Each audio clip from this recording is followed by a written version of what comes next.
Ang tagapagsalita ng Philippine Safe Abortion Advocacy Network o PINSAN. Magandang umaga po, Attorney Padilla. Si Zander po ito at si Angel. Magandang umaga, Xander at Angel at sa lahat ng ating tagapakinig. Apo, Attorney Claire, ano ho ang mandato ng Philippine Safe Abortion Advocacy Network o PINSAN? Oo. Kami sa Pinsan, kaya kami nagbuo, iba't iba kaming mga NGOs at mga reproductive rights activists. Ang main objective namin ay talagang ma-decriminalize ang abortion sa Pilipinas. Kasama rin dito, syempre yung ma-destigmatize yung issue tungkol sa abortion. Bakit po yun po ang pangunahing ano ninyo, agenda or goal, Attorney Claire, no? Kasi syempre yung ating mga kababayan, tayo din ay parang isa tayong Catholic na bansa, 'di ba, na kung saan ito po ay tinututulan ng ating simbahan. Oo. Malaking issue kasi yung abortion, especially yung unsafe abortion. So nakita namin na matagal na panahon na hanggang ngayon, until now kasi meron tayong 1.26 million na nag-undergo ng unsafe abortion. So napakalaking numero na ito. Ang sinasabi natin, preventable deaths kasi yung related to unsafe abortion. So kung merong access sa safe abortion, hindi mamamatay ang ating kababaihan, hindi rin sila mababaldado, hindi sila ma-ospital. At yung statistics nga natin until now, merong 3 babae na mamatay as a result of unsafe abortion. At nakikita rin natin, directly proportional yung number ng induced abortion sa increasing population. So lalampas pa sa 1 million and 26 million yung abortion ngayon. Opo. Attorney, kumbaga po, ang sinasabi po ninyo, illegal man ang abortion sa ating bansa, may mga nagpapa-abort pa rin. Kaya bakit hindi natin ibigay yung access doon sa ligtas at legal na paraan? Oo, Xander. Ang abortion kasi it's a medical issue, hindi ito moral issue, sabi nga ng former DOH Secretary Romualdez noon.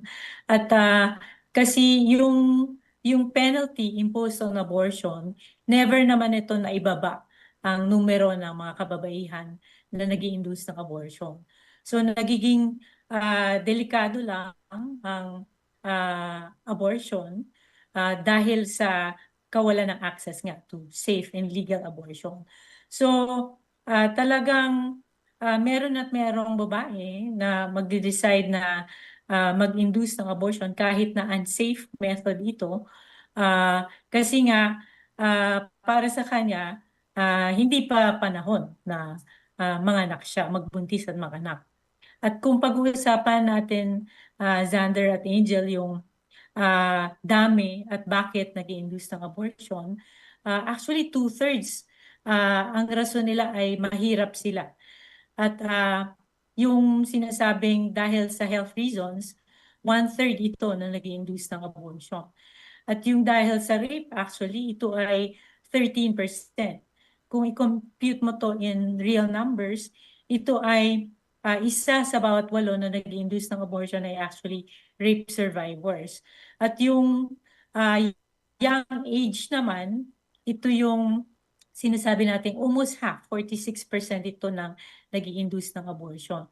So kaya kung titingnan din natin, although ang Pilipinas sinasabi ay predominantly Catholic country, maraming bansa na predominantly Catholic ang allowed ang abortion on various grounds. So kahit nga ang Espanya, kung saan minana natin yung ating penal provision, yung Kodigo Penal natin ng 1870, matagal nang legal sa kanila ang abortion at marami pang ibang mga predominantly Catholic countries. Sa pinsan po ba, Attorney Claire, meron po kayong mga datos kung ilan yung mga kababaihan na bumibili po online ng mga abortion pills at ano po ba ang panganib nito doon sa mga kababaihan? Nagre-rely lang din tayo sa mga news accounts at minsan pag bisitahin mo rin yung mga sites, makikita mo na daang libo yung nag-access sa online abortion. So kung information at tama yung information, mabuti ito, di ba? Ang problema natin, napupunta yung kababaihan sa online access at hindi tayo sure kung tama yung kanilang mabibili na mga drugs, di ba? Baka fake ito, yung ganun. Kahit nung panahon ng COVID, nangyayari ito di ba? So ito ay dahil sa kawalan nga ng access, whether information from yung kahit sa Pilipinas, di ba? At kahit sa mga dapat yung mga services at mga health providers dito sa Pilipinas, di ba? So kaya delikado to some extent kasi nga hindi natin alam kung sino yung kausap nila, yung gano'n. Pero ito rin ay nagpapakita ng anong tawag dito, yung kawalan talaga ng access at yung kumbaga ito na yung kapit sa patalim, di ba? Na wala sila kasing makausap na tama at wala rin silang ma-access na legal sa baba, kumbaga on the ground. Opo, attorney, kung halimbawa po ay ito po ay maipapasa bilang batas, no, yung pagsasaligal po ng abortion. Baka ho meron kasing mag-isip, lalo na po siguro yung mga traditional po na kung meron naman palang abortion, parang sex in the city. Kumbaga po multiple partners, etc. Pag nabuntis ako, palaglag na lang, yung mga ganun hong kaisipan. Actually, yung malaki yung problema natin pagdating sa sexual and reproductive health and rights. Unang-una, kulang yung kaalaman sa sexuality education. Noon pa natin pinaglaban na meron sexuality education. So, noong 2012, napasa yung reproductive health na batas, di ba? Pero hanggang ngayon, kulang yung access dyan. Diba? So, kung i-beef up natin yung efforts din dyan, malalaman ng mga tao paano kumbaga, anong tawag dito, mag-practice ng safe sex, gumamit ng contraceptives, yung ganyan. Pero to a certain extent lang yung aabutin nun, kasi meron at meron failure pa rin yung ating mga contraceptives, di ba? Tapos meron pa rin mga sexual abuse among others, di ba? At saka, sa totoo lang, ang sinasabi natin, di ba? Bigyan ng access to information, yung ganyang klase, to sexuality education, access to information on contraceptives, di ba? But at the same time nga, i-reiterate ko yung punto na meron talagang failure yung contraceptives. Kaya hindi rin totoo na kumbaga free for all na yung kumbaga magse-sex or yung mag-i-induce ng abortion. Noon pa man, 'di ba? Mataas na hanggang ngayon, 1.26 million nung 2020 yung huling statistics ang inilabas ng UP Population Institute na halaw din ito dun sa joint research nila noon pa ng Guttmacher Institute. So, kahit nga ngayon gusto kong banggitin, Xander, Opo. malaking problema natin yung adolescent pregnancies. Mhm. Yung hanggang 19 years old na pregnancy. Mataas pa rin yan compared sa maraming bansa sa buong mundo. At sa Pilipinas, very alarming na yung 10 to 14 na edad ng kababaihan, hindi lang sila nagsisex, maraming nabubuntis at nanganganak. So sobrang taas dito. At ang sinasabi nga ng kahit ng ating Commission on Population, ay ito rin ay dahil sa rape incidents. So mataas yung rape incidents din natin. So malawak yung problema. Ang hinihiling natin sa mga nakikinig at sa mga legislators natin ay pakinggang mabuti yung issue, di ba? Ito ay matagal ng issue at kinamamatay nga ng kababaihan kung walang access sa information, sa safe abortion. Meron nga kaming nababalitaan na kahit yung information lang from websites, kahit international, pag in-access locally, Mm-mm. hindi lumalabas yung yung information from Naka-block, those naka-firewall, oo, parang naka-block, ganun. oo. Ah, oo, naka-firewall. So, concerned kami kasi these are international reproductive rights organizations providing correct information, yung gano'n, di ba? So, pag i-block ito ng mga providers natin, saan na lang pupunta yung ating mga kababaihan, di ba? At marami nga dito, ang sinasabi natin, below 25 years old. In fact, marami nag-i-interview sa akin. Meron taga-Ateneo nag-i-interview para sa kanilang guide, the guide doon na Newspaper. newsletter, na marami nga silang alam kasi na um, nag-i-induce at nag-access ng unsafe abortion. Ganun. So kaya malaking problema ito. Meron din mga taga-Lasal na nag-i-interview sa akin. Yung ganun. So ang sinasabi natin ay um, dapat tugunan na itong issue na ito. Na dapat na Opo. ma-provide na yung access to safe and legal abortion, which means we should decriminalize abortion. Opo. Sa ngayon po ba may mga panukalang batas po tayo hinggil sa aborsyon at sa inyo pong pagkakaalam, ano na po ang estado nito? Oo. Nag-draft ako ng bill for the Philippine Safe Abortion Advocacy Network noong 2020 at ginawa kong shorter version nito last year, nag-launch din kami. Meron na kaming mga meetings sa mga legislators, although wala pa talagang nag-file ulit. Meron noon sa nung early 1990s. Ngayon, nag-aantay tayo na merong mag-refile ng bill to decriminalize abortion.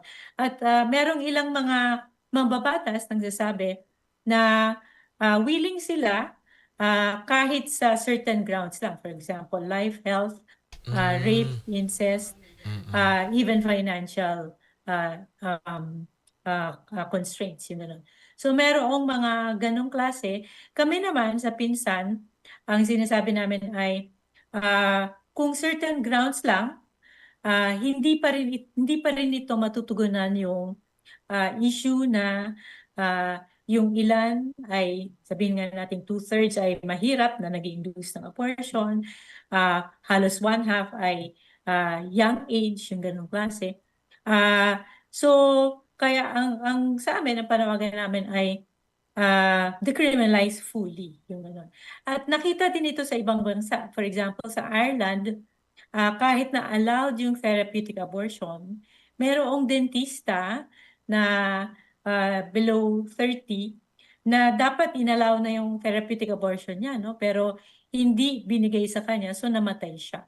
Kaya yung mga Irish, they took to the streets, nag-rally sila hanggang sa nag-referendum sila para mabago yung kanilang constitution. Sa Therapeutic, atin ma'am, naman, sorry po, yung therapeutic abortion po dahil meron po siyang medical condition kaya kailangan pong alisin yung oo, bata. yes, oo.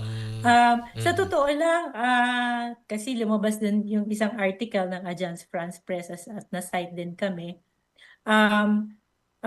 Yung issue kasi rin dito, hindi lang yung induced abortion ang affected actually. Pati yung mga miscarriage na naturally occurring kasi ito eh. So kahit na sila, pag dinugo sila, nagbuhat sila ng mabigat, ang dami na naming nakausap ng ganyan sa research. So nagbuhat sila ng mabigat, kunyari nagtitinda sa Quiapo, tapos dinugo sila, pagtakbo nila sa ospital, pinipilit silang aminin nila na hindi naman totoo, di ba? Na nag-induce daw sila ng abortion, yung ganong klase, di ba? So kahit na yung ganong klase na miscarriage, kahit na yung mga missed abortion, yung for some reason namatay yung fetus sa loob, di ba? Yung ganyan. Pati sila nahihirapan mag-access ng safe abortion. So tinatakot sila, may delay din ng access to services. Meron pang mga research na mga nakausap namin na halos parang purple na yung kulay ng katawan nila dahil nga nagkakaroon na ng sepsis, yung ganong klase, di ba?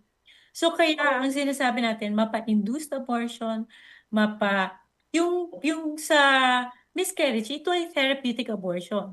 Kung tutuusin, meron tayong recognition ng mga kahit ng health provision at kahit ng batas na legal dapat yung therapeutic abortion kasi you need to save the life of the woman di ba? Pero merong mga doktor nga na masyadong moralista yung dating, di ba? Walang Mm. compassion, walang Mm. malasakit. Ah, ang pagtingin parati ay induced ito, yung ganyang klase, or kahit na induced itong abortion, meron pa rin tayong batas actually na post-abortion care. So sa post-abortion care, dapat sinasabi yan na nandiyan na yan nakasaad sa reproductive health na batas, sa anti-hospital deposit law, na dapat stabilize yung pasyente. And yet, meron tayong mga ospital, unfortunately, na tinataboy at nire-report sa kapulisan. Ang problema, kapag nire-report sa kapulisan, pwedeng umalis na yung babae, hindi natin alam, baka mamatay na siya, at may mga ganong kaso, di ba? O kaya, yung iba na dinurugo, kahit na induced or kahit na miscarriage ito, hindi natatakbo sa ospital, yung gano'n, di ba? So malaki yung disparity sa mahirap at sa mayaman. Yung mayaman kasi pag pumunta siya sa isang mamahaling ospital, pwedeng merong ibigay na therapeutic abortion na service sa kanya. Pag miscarriage, automatic may ibibigay sa kanya na serbisyo. Walang pananakot. So yan yung malaking problema natin. Alam naman natin, karamihan pa rin ng Pilipino ay mahirap, di ba? So nandyan din yung social justice issue, di ba? Tapos yung issue rin na kapag namatay ang babae, kadalasan kasi married with at least 3 children na nag-i-induce ng abortion. So pag namatay yung babae, nag-iiwan pa siya ng at least 3 na anak, di ba? May mga research din na kapag naging orphan yung mga bata, mas madali silang mamatay kasi hindi naalagaan no tatay or nagkakaroon ng iba yung tatay, yung ganong klase. May mga research na ganyan na lumalabas. Okay, Attorney Claire, with that, siguro po panghuling mensahe sa ating mga kababayan, especially sa mga kababaihan, lalo't wala pa po tayo or hindi pa legal ang aborsyon sa Pilipinas. Okay. Nawala yung audio ko. Sorry, hindi ko narinig. Anyway, huling mensahe ba yung sinasabi? Apa. Okay. Ang hiling natin ay pag-usapan ito ng mabuti at panahon na talaga para ma-decriminalize abortion. Otherwise, malalagay sa peligro yung ating kababaihan. So ang sinasabi nga natin ay dapat magkaroon ng access to safe and legal abortion. Salamat, Xander at Angel. Opo, Attorney Claire Padilla, Thank you maraming so maraming much salamat po. po. At sa Pinsan Network, maraming salamat po. Thank you. Nakausap po natin si Attorney Claire Padilla.